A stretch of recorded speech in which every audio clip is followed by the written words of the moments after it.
It's the NHL Frozen Frenzy on a Tuesday as all 32 teams will be active today in the NHL. Guys, welcome to WagerTalk TV. We're live on PuckTime as we are every single weekday at 11 a.m. Eastern. Myself, Andrew McInnis, Carmine Bianco, the Prez, and Bryan Leonard, a jam-packed show. A ton of games for us to get to. And guys, I just love these types of days in the NHL, the way they've staggered some games. And we've got games where I live, Carm, we don't have a game starting until 12 a.m. the next day. That's how long of an NHL day we have on tap for us. So I cannot wait. So many games to get to. And we also had two interesting ones last night. But Carm, hope you're doing well. I know that I am exhausted today, because I stayed up for the game last night, but ready for a huge day in the NHL, man. How are you? I'm hurting this morning, Andrew. I have six Nespressos in here in this PuckTime mug. 3 a.m. Eastern time is when pretty much the game ended. Went to sleep. Went to sleep. 18 innings, and it had to end with them bringing in Brendan Little to serve up the golf ball. If I knew that's the way it was going to end, oh God, it's like being out with Jesse Shule in Thailand and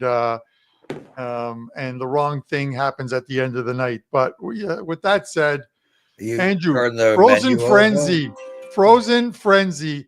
Every game starts 15 minutes apart until you get to the night games. I think the last three games of the night are half hour apart. Just an absolutely great day in the NHL. Tons of action. And you guys, we're going to break down 5 games for you. Prez is going to do Rangers, Canucks. I am going to do, with Andrew, Calgary, Toronto. Brian's going to come in and do Pittsburgh and Philadelphia. We'll keep Bryan around for a little bit for Vegas and Carolina. Andrew, we're going to finish it off with New Jersey and Colorado. Same game parlay and a pod. Guys, there's just a ton of action today on PuckTime. And with that said, let's bring in the Prez, who himself was up till 3 a.m. Eastern time yesterday. Prez, how you doing? My brother, life is good. Go Blue Jays. Tough loss last night. We had it. We were outmanaged. John Schneider lost his marbles. Bo Bichette started it in the first inning with a disaster on the base passes, and it never ended. From my perspective, last night was one Blue Jay mistake after another. How do you pitch to Ohtani in the 7th? I don't know.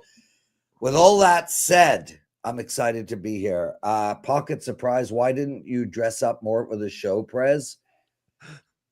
I have like $20 in my bank account. This is all I can afford. How can you say that? I need a moment, Andrew. I'll tell you guys, Carm, Brandon Little is not who I blame. You could give me 5 it's not different lists. No, listen. He did his job. The manager's fault. Andrew, I know we have a ton of NHL to talk about. I'm just going to say this, because I mentioned it just before you came on. I get it. Springer got injured. You had to take him out. I get the Bo Bichette one. Taking out Berger and taking out like one of your top 5 bats. For what reason? It is idiotic.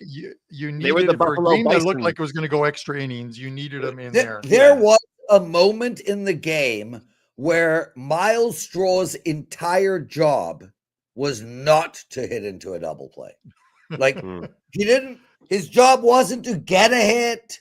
It wasn't to advance the runners. It was to not hit into a double play. And this guy is in the big leagues. Yeah. John Schneider was outmanaged last night at a very, very high level. But hey, the Blue Jays showed a lot of moxie. We're not out of this thing yet. I got some NHL to talk about, but can I ask? You have picked the New York Rangers and the Vancouver Canucks, two of the most exciting teams in the NHL right now, with the Rangers averaging 2.2 goals per game, the Canucks averaging 2.9 goals per game.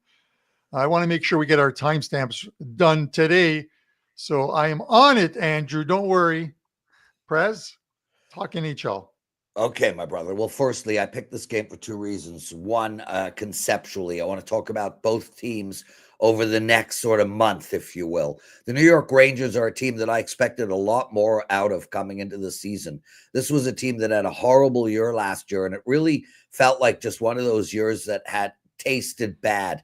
They had a ton of expectations, a rock solid team, and they could not get going. Now they went and got one of the top coaches. Not in my opinion, but one of the top coaches in the general opinion, Sullivan from Pittsburgh, and they've done nothing. And then they lost Trocheck, and now they just are a shell of themselves. They have their first line is good, their second line is horrible, their third line is worse, their fourth line is non-existent. Their defense can't seem to move the puck, and Shesterkin isn't playing great in net. This team is a look to fade team moving forward. I was wrong at the beginning of the season on them. Conversely, this Vancouver Canucks team, Quinn Hughes looks like he's not playing tonight, but I think this Canucks team is a bet on team moving forward. Here's a Canucks team that had the exact same scenario as the Rangers. They won the league 2 years ago, and then they stunk last year, total off season, couldn't get into any rhythm, had issues with the coach, had bad vibes on the team. Now they're coming out and they're playing better. Only 5-5 on the season, but I think this Vancouver Canucks team is a bet on team moving forward. So with all that said, when we look at tonight's game, I'm getting the home team at a pick'em price against a Rangers team that can't get out of their own way, a Rangers team that's lost 3 in a row, lost 6 of their last 7, a Rangers team that can't play offense or defense. I'm going to look to take the Vancouver Canucks here, and I also would look to take the under in this game. Why not? We already spoke. Carmine mentioned both teams are scoring at a very low rate. I understand Vancouver and Edmonton just went over, and same with Vancouver and Montreal. But both Edmonton and Montreal have a lot of speed on the ice. The games before that, Nashville 2-1, they put up 1 against Pittsburgh. I think we're going to see a much better defensive effort from the New York Rangers tonight after letting Calgary put up what will probably end up being their highest score total of the next decade. I think we're going to have a much better defensive game from the Rangers. I just don't think they're going to be able to score. I think we're going to see a 2-1, 3-1, 3-2 hockey game. Take Vancouver and take the under. Prez, and then I'll let Andrew jump in. I think one of the things you have to look at, especially when you're betting the Vancouver Canucks, is it going to be Thatcher Demko in goal? Like if you watch them in that game against the Edmonton Oilers, he was spectacular. Even though they blew that 3-1 lead, they still held on. But he's 4-2 in the season, 236 goals against average in a league that is scoring a ton of goals right now, and a 922 save percentage. Yeah. I don't think it matters who they put in net. A eunuch can't have sex no matter how hot the woman is. Well, Prez, like I was saying on my show last night that like one thing that has hurt me this season, like I had a really great start to my NHL season, then took a bunch of big punches to the head because I was trying to be a little too contrarian. And I feel like people that are following streaks right now are just absolutely laughing at this season so far. Very similar to, you look at the NFL Sunday this past weekend, a big shout out to everybody that bet the favorites and overs because they had a great day. Well, right now, if you are fading the teams playing bad and you're backing the teams playing well, you're making money. I mean, look at Pittsburgh last night. You know, it was kind of a weird line and they get the job done. So is that kind of your idea with New York, is that until they show you otherwise, what reason have they given us to want to be backed? Yeah, I mean, you know, another way to spin that is, have they earned our money? And the answer is no. Listen, I prefer the under than Vancouver here, especially based on how bad the Rangers played last game. But you keep sitting there saying, well, the Rangers played so bad, maybe they're going to turn it around. I don't know, man. I don't know. So I think the Rangers are a shell of what we expected. But Trocheck being out is a big deal, Andrew. I mean, Yeah, but Face-off it's not only the face-offs. It just changes the entire complexion of the four lines that Sully's trying to run out. Brother, I got a show and then I got a tape in 4 minutes. I want to ask your listeners something for the comment section, and I need to promote. So let me first promote, because it's $5 Tuesday, and I have an absolute unbelievable play, and it's only $5. I really struggle to find NFL ATS bets. I've only had 8 all year. 8 NFL ATS bets this entire season, and I am 7-1 on them. I have found an ATS bet for this Sunday, and it's my first 4% NFL ATS bet of the season. It's $5. And not only am I 7-1 this year in those plays, I am 60-35 in 4.5 regular seasons of NFL ATS betting. That's probably the best long-term run of any bet WagerTalk has across any handicapper. So that's how strong this play is for Sunday, and it's only $5 freaking dollars. And lastly, boys, I applied for the Canadian Price is Right. Nice. Where is it? I didn't even hear. I don't know, but I made it through to the next audition. I have to do a video audition today, and they want me to say my name, my age, where I'm from, what I'm going to do with the money, why I want to be on the Price is Right, and it needs to be colorful. And I can't flex anymore because I tore my biceps. So I ask your loyal, brilliant, beautiful listeners, give me some ideas, please, because I really want to get on the show, dude. Good luck. It's, I hope you make it on it, and I hope you make it on stage, and it's the golf game where you have to putt, because we would love to see you putt without the foot wedge. But with that said, Prez, listen, we wish you the best of luck in NHL tonight. We got to get going. You got to get going. We have a lot to talk about, and you definitely don't want to hear my take on this Calgary-Toronto game. So, Andrew, let's get rid of Prez, and we will go to this one here. He's back. Oh, God. He's back. Okay. Anyways, Andrew, let's talk before we bring on Brian Leonard. Let's talk Leafs and Calgary Flames. Look at this line right now, and this one opened at Leafs minus 202 plus 164. The under was shaded 17 cents on a total of 6. It's now at 5.5, over 21 cents. 187, so it's dropped about 15 cents on the Leafs, plus 152 on Calgary. I'm going to give you a short take on this one, and then I want your thoughts on it. I'm just wondering, is this the game in which we get an upset from the Calgary Flames against the Toronto Maple Leafs? We've seen the Leafs. They're not playing great at the moment. It hasn't been a great start for the Leafs. They're underachieving. They split with the Sabres, but the Sabres pick up 3 or 4 games there. Calgary Flames had an 8-game losing streak, and then they took the get well pill that is called the New York Rangers and get a 5-1 victory. And I've talked to you guys about it. I love taking teams coming out of long win streaks or losing streaks, where if it's a win streak, they lose, I double up on them to lose again. And if it's a losing streak and they win a game, I want to come right back with them and see if they can win 2 straight, because they got that monkey off their backs. We're getting plus 155 at some books on the Calgary Flames. I'm going to take a shot on it. I think the attention is still on the World Series. The fans aren't really pumped up at Leaf games, if they ever are, because it's a corporate arena. With that said, Andrew, give me plus 155 on the Calgary Flames. What are your thoughts?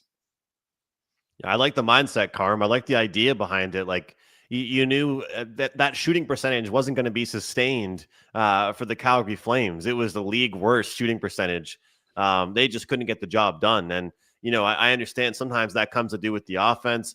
I can't believe that they scratched Coronado. I mean, This is a team that needed to wake up some of their players. Maybe Sharon Govich got scratched. They sent a couple messages to a couple of their key players, and sometimes you can definitely respect that when you sit a guy out.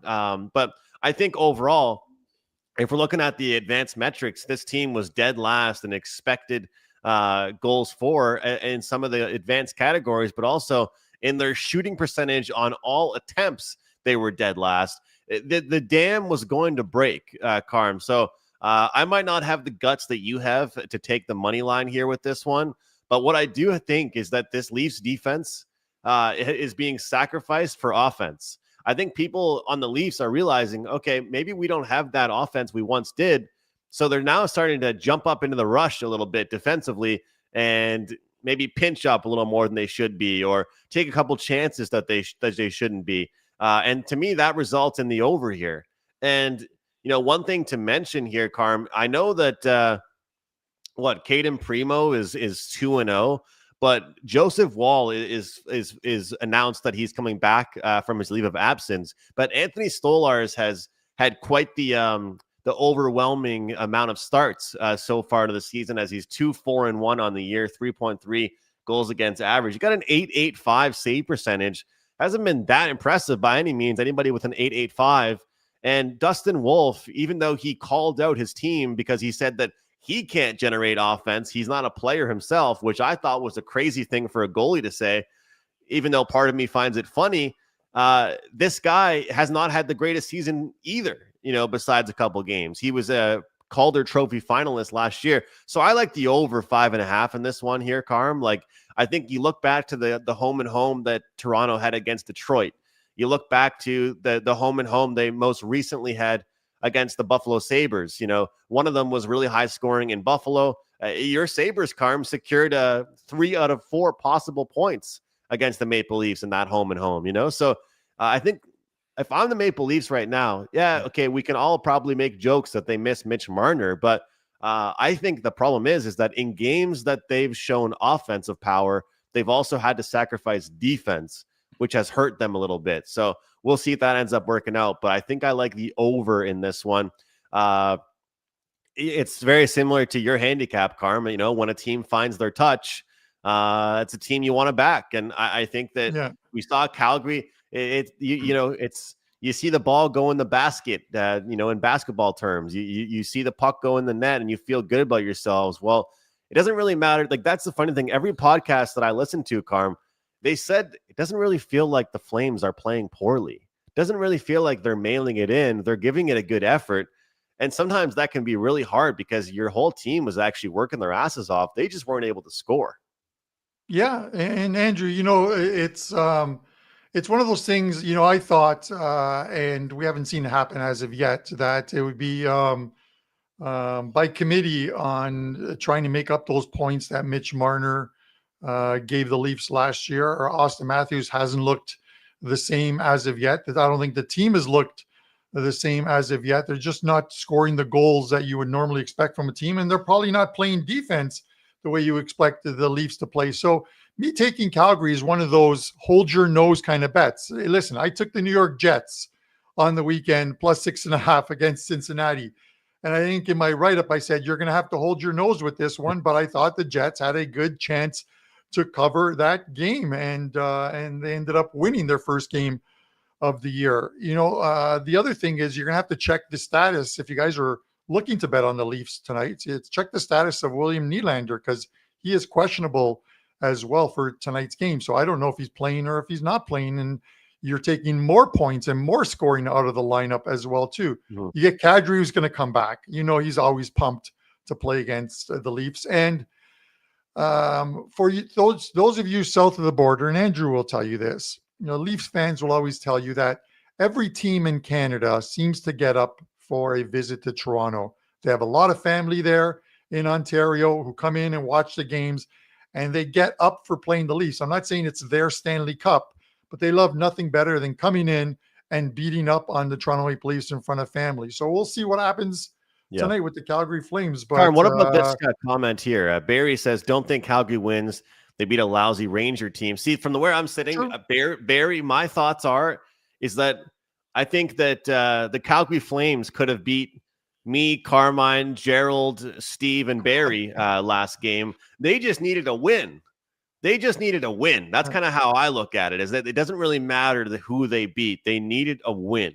They needed a W is how I feel. And I get it. The Rangers are not performing very highly, but the way I sit here is that it's not as much about who they beat, but about finally getting a win, because they have looked good this season so far. But also, I think that comment helps my overtake, because if the Rangers couldn't score goals on them, maybe the Leafs can score goals on them. But what do you think about this?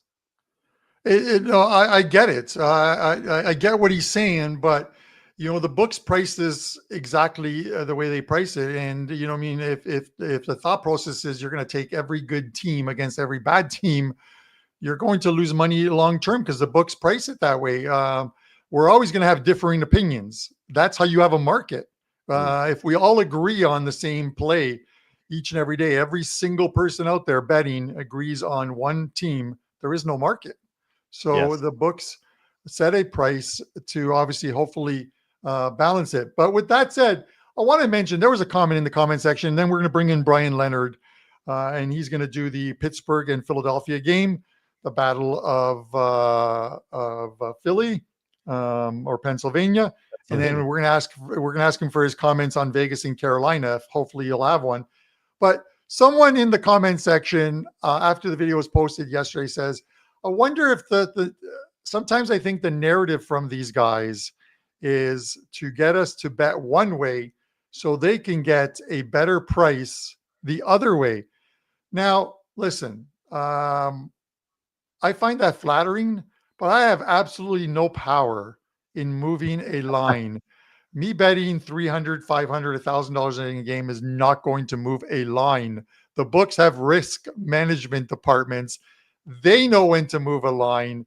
FanDuel, DraftKings, who basically ghost everyone else's lines, the numbers in Vegas or from sharp books, they're not moving a line because Carmine Bianco put $500 on the New York Rangers or St. Louis Blues. So with that said, I appreciate the comment. I tried to reply as pleasant as I could yesterday. And with that said, let's bring in the most pleasant guy I know, Brian Leonard.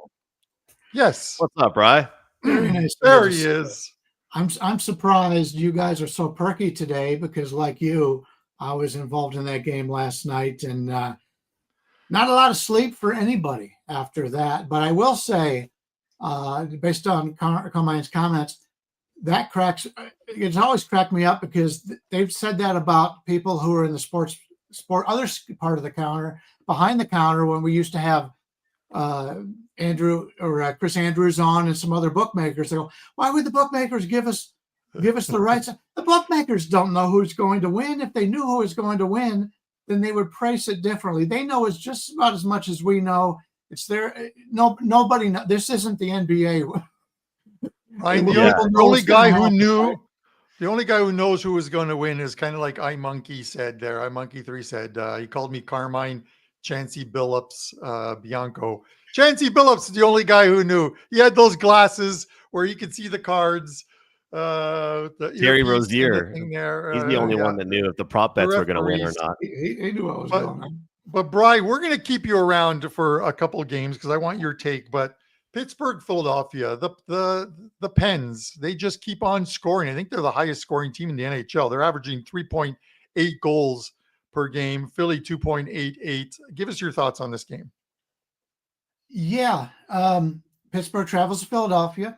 And as you mentioned, it's a big rivalry. Pittsburgh and Philadelphia for the state of Pennsylvania. If you're looking at so far on the season, if you take a look at the stats, you will see, if I could find it, I got so many windows open here. I'm sorry about that. But if you take a look at that, you see the situation for Pittsburgh where they played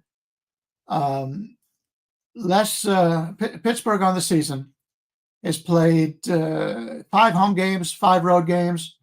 They're up 11 in scoring, up 11 over the differential net scoring.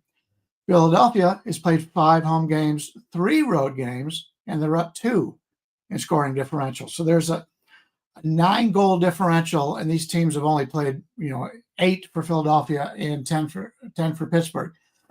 So we're getting a team in Pittsburgh that is playing the better hockey so far this season. I know coming into the year, everybody thought Pittsburgh was going to be lousy. In fact, when you take a look at Pittsburgh on the season, their expected wins were basically in the 78 range, and Philadelphia was slightly better at 82.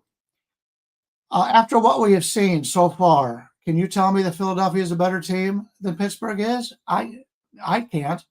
Pittsburgh's done everything that they should have done so far. Granted, this is a bad spot for Pittsburgh. Pittsburgh played last night at home against St. Louis. They also played 2 days ago at home against Columbus that went to overtime. So they're playing the second of a back-to-back. They're playing their third game in 4 nights.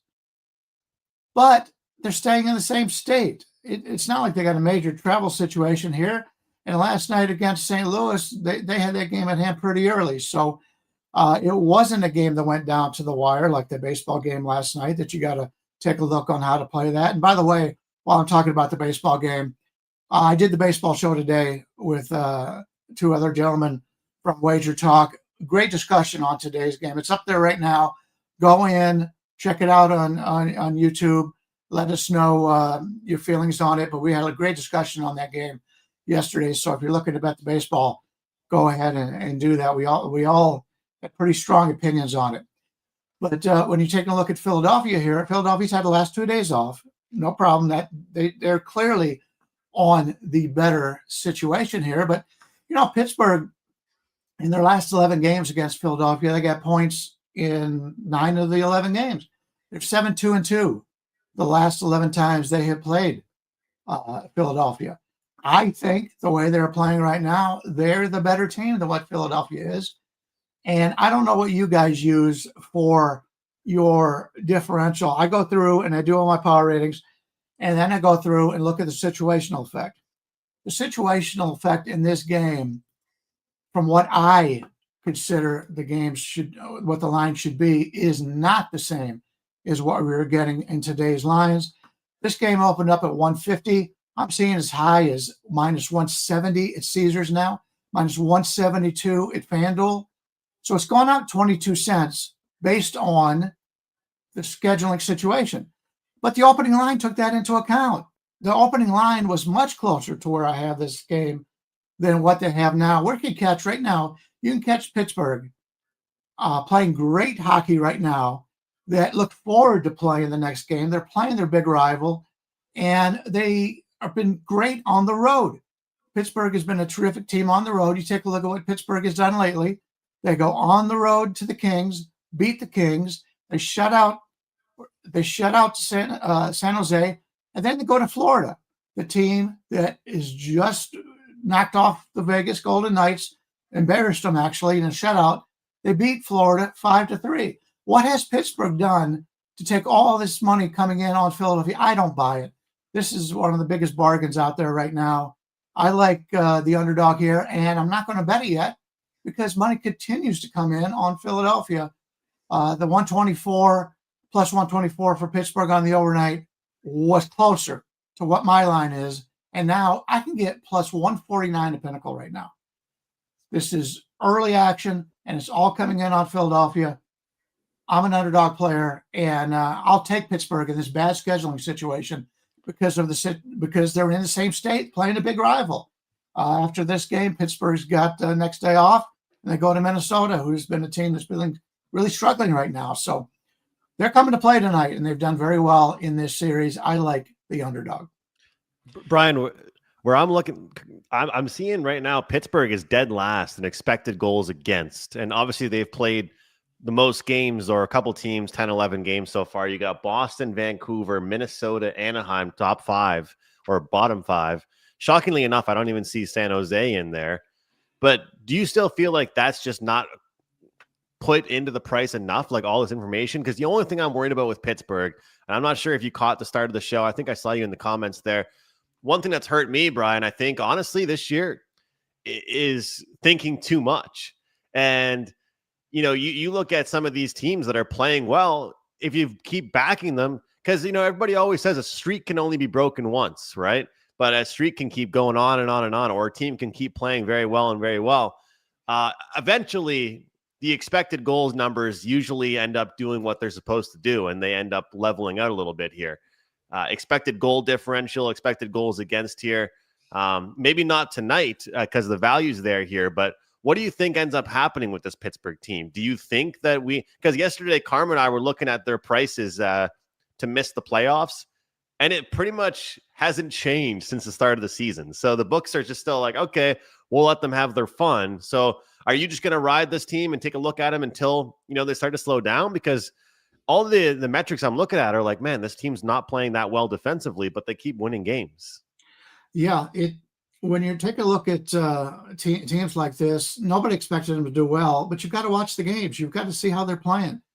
And the lines maker is slow to make the adjustments. The betting public is slow to make the adjustments. Baseball and hockey are my two favorite sports because the underdogs are always live. You can have bad bounces, guys whiffing with a shot, right in perfect shot, whiffs on it.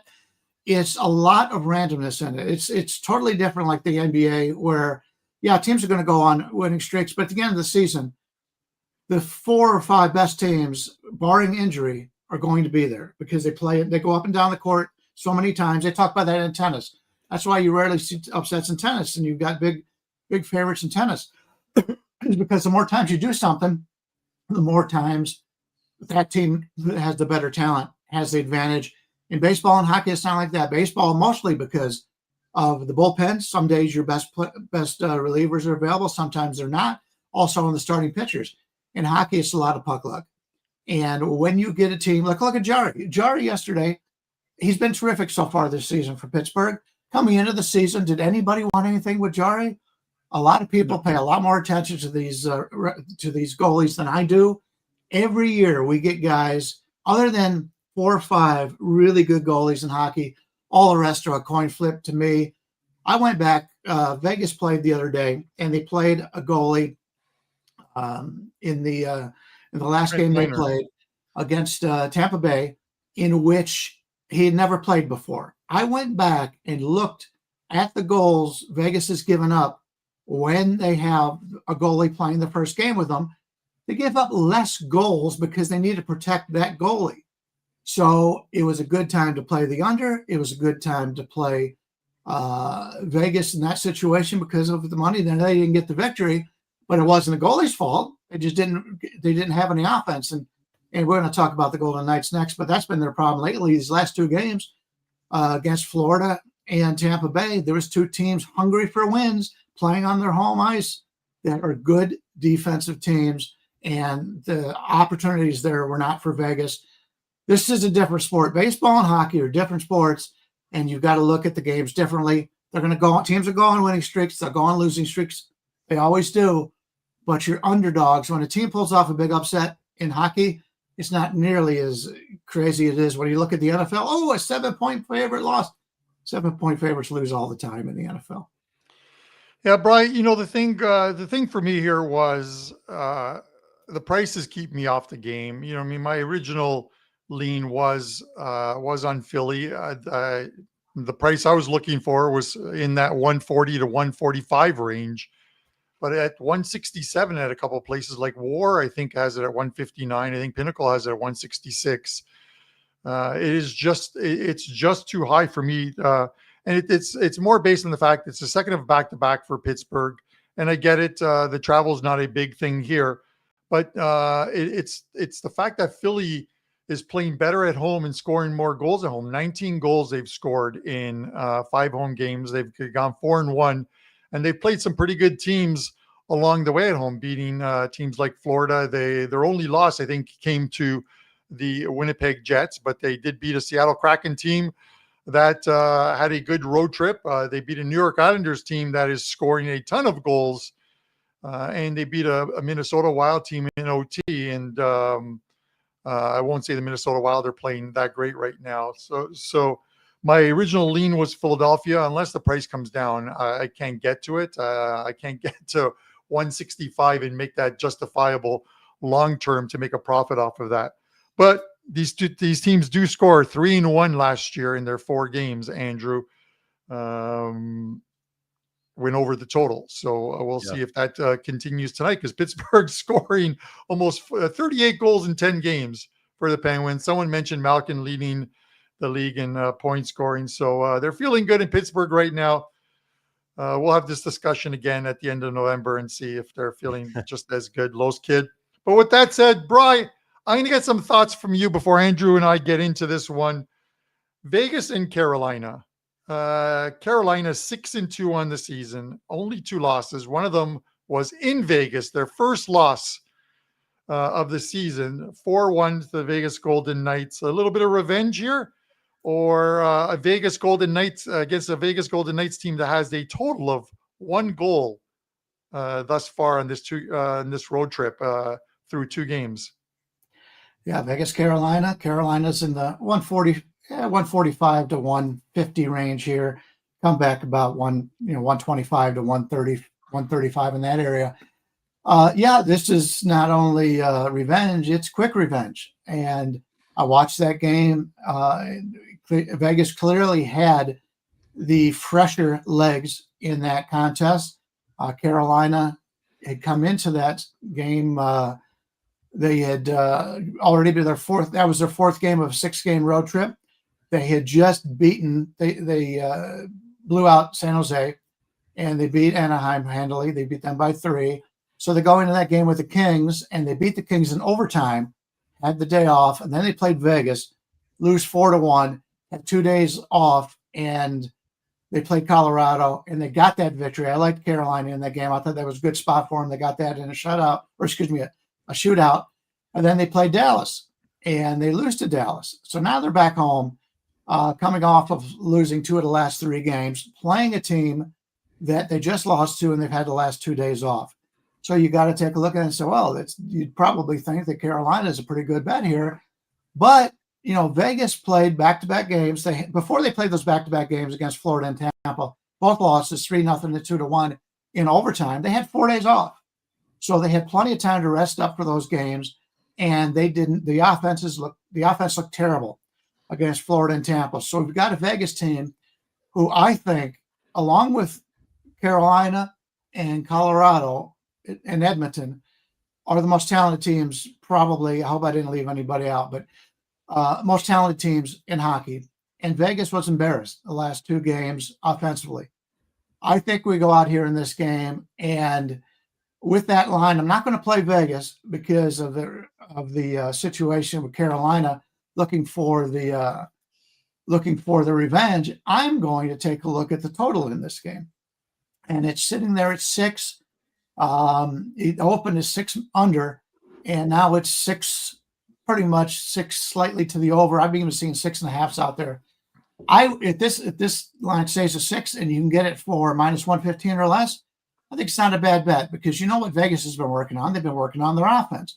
Carolina comes back after when they played in Vegas and only scored 1 goal. They're going to be working on their offense. So if I'm going to play this one, as opposed to looking at these 2 teams looking for revenge in Vegas to get off the schneid here, I'm going to play the over. I'd like the over in this game better. Bryan, is there any, before I go to you, Andrew, for your thoughts on this one, any word on Mark Stone? Is Mark Stone, I don't believe Mark Stone's right. No, he's not ready to come back.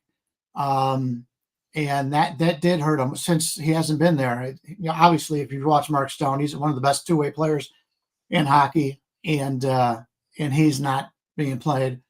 But other than Carm, we know what's happening. Bryan's team is up to their old tricks. He's going to pull the Undertaker move. He'll be back. He'll be healthy as can be come April 1st. He'll be the healthiest guy on the planet. They're going to pick up a new guy. Sidney Crosby is signed with the Vegas Golden Knights. Here's my thoughts on that. Everybody bitches about that only because your management is not smart enough to do it themselves. It's there that the rules are. It's like the Philadelphia Eagles with the tush push. The rules are there. You play by the rules. At least don't make it the same player every year, Bryan. Make it a different thing. This isn't a long-term injury. Speaking of that tush push, the NFL, if they really wanted to get rid of it, but then you would know that this is the reason why they're getting rid of it, they would say, No quarterback sneaks allowed from the 5-yard line to the goal line. So then you would know that they are getting rid of it for. If you can't beat it, join it. That's just the way it is. Yeah, I agree with you. Your offensive line.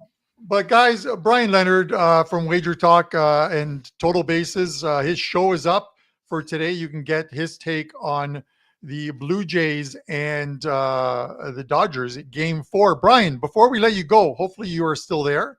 Yes. Tell us what you have up at WagerTalk today. Yeah, today's $5 Tuesday.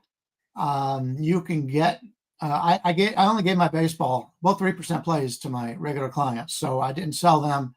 I don't want to have too many plays up on the site at this point. But in college football, I'm on a 19-8 run. I do have a college football play tonight, a 4% play. I don't put out a lot of 4%, and I also have one up on Friday. I'm going to take both of them down tonight at midnight, or excuse me, this Friday play at midnight. The other one obviously is going to go down when the game starts. But on a 19-8 run, we've been very good in college football. Actually, number one in net profit the last 30 days in college football. And we've been very good in baseball and hockey over the years. So you want to get my entire package, get all my plays today, you can do that. You can get the baseball that way. Or, to be honest with you, just watch the show. You get a good feel about what I'm going to use, what all of us are going to use in baseball for that. And, let us know what you're going to use. And we always go in like you do after the shows are over and talk about and answer people's questions on the videos on the WagerTalk. So, yeah, glad to be here. Very excited. And the energy in this show, considering none of us got any sleep, is pretty impressive. I'll tell you that. This just arrived while I was on the show, and I never get these sugary iced coffees, but I literally ordered it while I was on the show with you guys. I'm so tired. I am so tired. 6 Nespressos. Seriously, 6 Nespressos. I am I didn't sleep at all last night. I don't know if it was the fact that how that game ended or the fact that I consumed a large Papa John's pizza, which gave me more gas than Esso gas station. But with that said, Bryan, best of luck to you tonight, both in baseball, NHL, and of course, football on the weekend. Thanks, Bryan. Andrew, I got to ask you, quick thoughts for you on this Vegas Golden Knights Carolina game before we get to New Jersey, Colorado? Yeah, Carm, I think the Rapid Revenge is always interesting to look at. When I was breaking this down on my show last night, we look at this Vegas team. You kind of want to figure out who's the more motivated team here in this one, right? And you look at Vegas, they're not going to be happy after 2 games that they recently just played. And obviously the back-to-back games and the Florida double, as we call it, not much travel there. But when it ultimately comes down to it, Carm, for me, I just love this Carolina team at home. And I'm gonna die on that hill. There's a handful of teams in the NHL that I like backing at home specifically. And part of me is upset with myself for backing the Minnesota Wild not once, not twice, but 3 times on the road this season so far, even though I'm 1-2, so I got one with. But the Wild are another example of a defensive team that you want to be backing at home only. So I like the Rapid Revenge spot here. But more importantly, I think that this Carolina team is going to be happy to be back at home. And I feel like that, sure, they did well against the Ducks. They did well against the San Jose Sharks. But Carm, look at how their road trip ended. They played some really good teams. What was it? Colorado, Vegas, Dallas? Wasn't that the last 3 games of their road trip? So that's insane, man. Like, to play, though, they played not even just the 3 best teams in the conference. They played 3 of the best teams in the league. I think this team will be happy to be home. I lean towards the Carolina side. So value on Vegas. They're not going to be happy after the back-to-back Florida losses, Tampa Bay and the Panthers. But I think that the spot is for the home team here in this one. So that's what I like. All right. Good to hear. One of the guys says that the game ended at 9 a.m. for him over there. So, yeah, he must be, I'm guessing, in Europe somewhere. And we appreciate you tuning in and, of course, commenting on the show. Okay, this is essentially a back-to-back between these teams, Andrew. So I'm going to give a quick take because I know you always have a back-to-back. And, yeah, man, that I got, if you're wondering what I got on that Papa John's pizza, here it is. I got bacon, Italian spicy sausage, jalapeno peppers, and a stuffed crust with the garlic and Parmesan on the spread on the crust. Yeah, I'm dying today. And then I should probably throw in the thing that I also consumed 10 of their garlic knots. But with that said, I'm dead today. I am dead. Andrew, this is a back-to-back. New Jersey and Colorado just played on the Rock. And I think Colorado had the best of it, even though they lost that game to New Jersey. The XG numbers were in Colorado's favor, 3.03 to 2.4. A better high danger chances, 16 to 10. They played well, but couldn't get the win because this Jersey team's playing better. It's 4 losses in a row for the Avs, but I like this Avs team and the fact that they lost their final game on the road, a disappointing trip, and return home to face the same Devils team. I think they turned the tables. Give me Colorado in this one. Your thoughts? Oh, how the turntables have turned. Now the home ice advantage shifts for Colorado here. And you're going to hear everybody and their mom and their dog and their brother and their sister tell you, wow, Colorado, what a road trip for them. Are you really want to back this team? Yes, I think we do want to back this team. The Devils have played really well this year, but they have taken advantage of home ice, I think. And we'll see how they can manage on the road. Also, when you look at this team, has it been mostly their top players or are they getting depth scoring? Because when I look at it right now, I trust the depth scoring of the Avalanche more than I trust the depth scoring of the Devils. And people can call me on that, but Jack Hughes is not going to get a hat trick for you every night. He's just not. And, you know, when I talked about the Vegas, the Carolina Hurricanes, Carm, and them having to go ahead and play 3 tough teams, being Vegas, Dallas, and who was the other team? I'm completely forgetting it. You let me know, Carm. Anyway, I'm going crazy. But regardless, the schedule here for Colorado, I mean, the fact that they had to play Carolina as well. They played a red-hot Mammoth team, all right? They played the Devils at home. 3 of the last 4 games for this team have been against tough opponents. You know, so we always say we want to fade a team first game back after a road trip. But to me, it's always you fade that team if it's first game back after a successful road trip, not an unsuccessful road trip. The vibe is so much different. Players getting back at home, they're feeling good. They just won 3 of their last 4 games. Well, no, this team has lost 4 straight games. When's the last time you saw the Avalanche lose 4 straight games and on their way to potentially losing 5 straight games? I don't think about it. And Steve says here, I think the Avs win, but Price sucks big time. Take the Devils. Look, I get it. But I'm going to trust the high altitude. I'm going to trust this Avalanche team at home. And I think we get a motivated effort out of them. But here's an interesting factor with this game here, Carmine. I know we got to run it. We're running out of time. We got to be quick here. So that's on me. But it looks like Mackenzie Blackwood is scheduled to make his first start of the season. We'll see if that ends up taking place. I'm just looking to see if I have found any updates. But when a goalie makes their first start of the season, what always happens is the team rallies around him. The team plays defensively in front of them. If it's a rookie, if it's a guy making his first start, a guy coming off an injury. So I'm going to go with a team total for you, but it might surprise you. It's not the Colorado Avalanche over.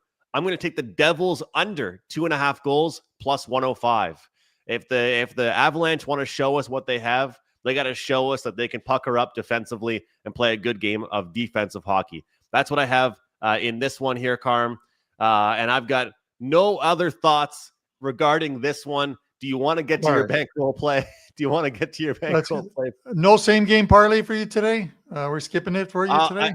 I did have one, but I'm just going to tweet it out. We got to get going. We have your bankroll play, though, so we'll get to your bankroll play. All right. Yeah, we got to get back in the win column on the bankroll play, and this is one based on numbers. So I'm looking at this Bruins team that got absolutely blown out yesterday against the Ottawa Senators, and I had the over in that game, so I was happy about it. But Bruins and Isles over 1.5 in the first period is minus 136. The Bruins 11 games this season.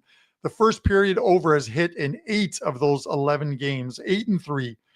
The New York Islanders, normally a low-scoring team last season, 8 games this year, 6 times the first period over has gone over. So 8-3 for Boston, 6-2 for the New York Islanders. We are going to take that one as your bankroll play for today. Let's go. And come on, Beast. hopefully we can cash one. So for myself, guys, one play up, 4% play, best bet winner yesterday for clients has been a very good run in the NHL. We're having a positive October, which I absolutely love. And then I'll have an NFL play loaded as well, too, as part of $5 Tuesdays over at WagerTalk. So you'll be able to get both plays for $5. Head over, find them on my page. And there's some great coupons in there for a 30-day NHL and a full season of NHL. Andrew, what do you got up? And close it up for us. Carm, we cashed our 5% NFL play yesterday. Patrick Mahomes over on passing yards. I got a bit worried when he had 2 interceptions on his first 2 drives. That was a bit tough for me. 19-6 NFL prop run, guys. 19-6. Really, really good with the NFL. Shout out to all of you guys that joined me on that one. We're going to have a big bet up for the weekend. As far as the props are concerned, I want to see this number come out on this player, but I really do like the spot. So watch out for that. CFL playoffs start this weekend. I have a $5 play up this afternoon on the CFL playoffs. Haven't really been in action much in the CFL lately, but I did find one spot for the CFL playoffs I like. And of course, guys, we got NHL action all day. It's the Frozen Frenzy. All kinds of games. Make sure you're following Carm at Carmine Bianco WT, myself at McInnis Picks for all kinds of free plays, content, and of course, us giving you our hot takes and bitching about our favorite teams as always. Thank you guys so much for watching. And as somebody in the comments just said, hit the like button. It helps us out. It really, really does do wonders for us and helps the WagerTalk team know that we were doing our job and you guys are enjoying the show. Let's run those likes up, guys. It's all we ask, and we really do appreciate it. Thanks for watching. We'll see you next time right here on Puck Time.